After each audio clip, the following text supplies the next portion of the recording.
Alright, hey guys, Chad Lands here, Guarantee RV. We've got an Arctic Fox truck camper here, made by Northwood. It's an 811. Let's go ahead and take a look at a few of the features here. Outside we've got our hot water tank here, or our hot water heater here, auxiliary shower, all of your plug-ins, everything's going to be right here. Really easy to get to. You got a little bit of storage there. Come around to the back, you're going to see that you have a built-in generator on this particular one.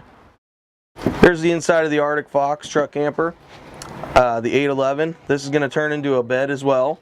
You have your bed up front, obviously, pretty standard with these.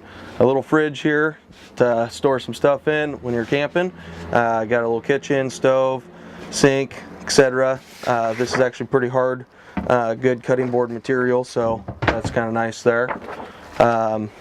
Right in this back room here is going to be your actual bathroom and shower. It's pretty cool that they have it pretty compact in there, pretty user friendly. So come on down to Guarantee RV and take a look at a few more of these. If you got any questions, give us a call. Thanks.